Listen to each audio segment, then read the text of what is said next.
You know that feeling, right? You're just scrolling through your phone or maybe just walking down the street and bam, that little voice in your head kicks in, sizing everyone up. It's this universal habit we all have, this constant game of comparison. Today, we're going to dive into the really thoughtful work of Sister Boi Nghiem to figure out how we can finally break free from this cycle.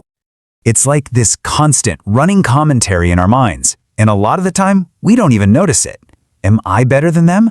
Wait, am I less than? Or are we all just trying to be the same? It is a total mental trap. And it turns out, this whole trap is built on 3 really specific and kind of sneaky obstacles. So to get free, you first have to understand the prison you're in, right? And what we're talking about here aren't just, bad habits. They're actually called complexes, and they're what lock us into this nonstop state of judgment and create some real suffering. And I love this metaphor of poison because it makes it so clear. This isn't about picking your poison or choosing the least bad way to compare yourself. You can't just swap out feeling inferior for feeling superior to fix the problem. Nope, they're all toxic. The real cure, well, it's something completely different. All right, so what are these 3 poisons we're dealing with? First, you've got the superiority complex, then the inferiority complex, and the third one, this one might surprise you, it's the equality complex. Let's dig into what each of these actually looks like. Okay, first up, the superiority complex. This is that voice that whispers, yeah, you're better. But here's the thing, it's so much bigger than just personal arrogance. This way of thinking is at the root of massive global problems. We're talking racism, sexism, even the climate crisis. It all comes from this core belief that I, or my group, is somehow more important than everyone else. And you see it in the most ordinary places, right? Like just swiping on a dating app and making snap judgments. Or even when you're trying to do something good. If you're helping someone out, but deep down you're feeling a little smug about it, or you're waiting for that big pat on the back, yep, that's the complex talking. It just builds this wall and blocks any real, genuine connection.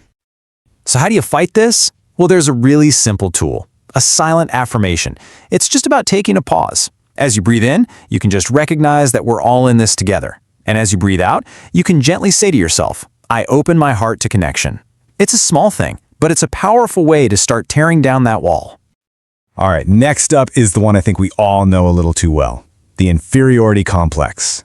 This is the other side of the coin, right? That gut-wrenching feeling that you just don't measure up. It's what fuels jealousy, that nagging self-doubt, and man, it can be absolutely brutal.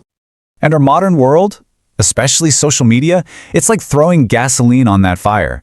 You're scrolling through these perfectly curated, shiny lives, and bam, your own life suddenly feels less than. The author calls this watering the seeds of inadequacy, and it's such a perfect image. We're literally feeding the very thoughts that make us feel like we're not good enough. So the antidote here is just as simple and just as powerful. It's all about self-acceptance.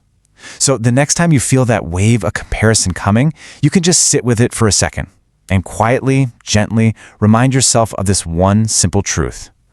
I am enough as I am. It's really about learning to show yourself a little compassion. Okay, now for the third one, and this one is a little tricky, the equality complex. And you might be thinking, wait, how can equality be a bad thing? And that's a great question. The idea of equality is, of course, absolutely essential. But the complex, that's when our drive for sameness gets all rigid and competitive, and we stop seeing what people actually uniquely need.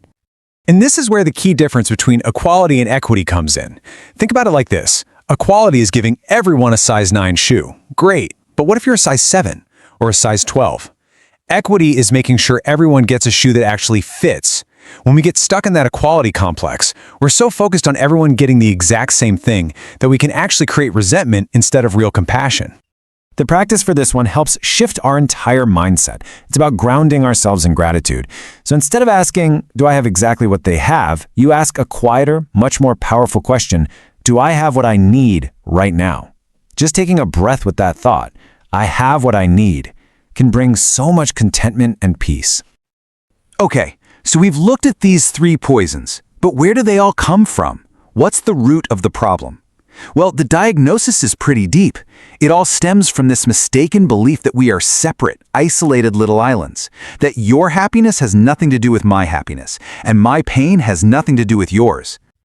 And this brings us to this really core idea of non-self. Now that sounds a little weird, but it doesn't mean you don't exist. Of course you exist. It just means you don't exist all by yourself. Think about it. You're here because of your parents and their parents, because of the food you ate for breakfast, the air you're breathing right now. You are fundamentally, deeply interconnected with absolutely everything. Here's a great way to think about it. Your own body.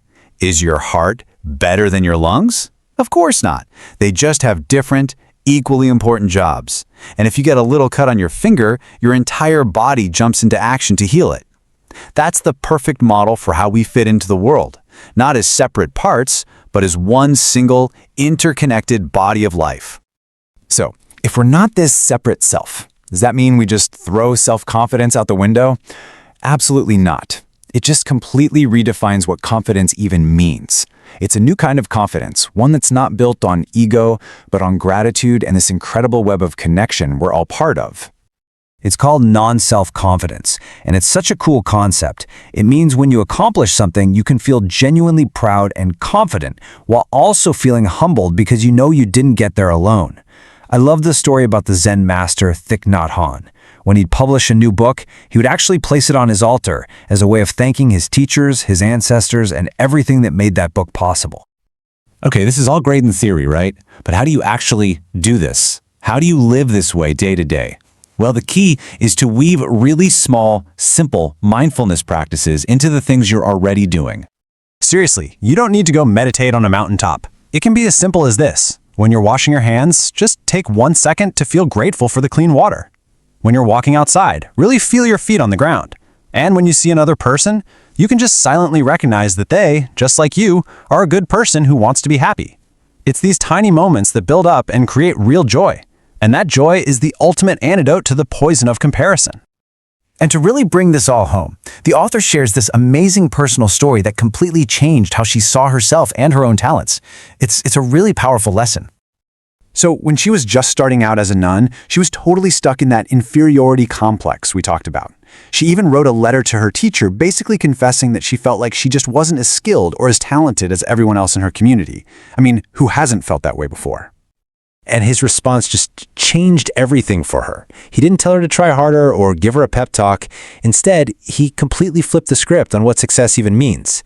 He told her that the most important talent of all isn't any individual skill. It's the ability to live in harmony with your community, your Sangha. The goal is connection, not competition.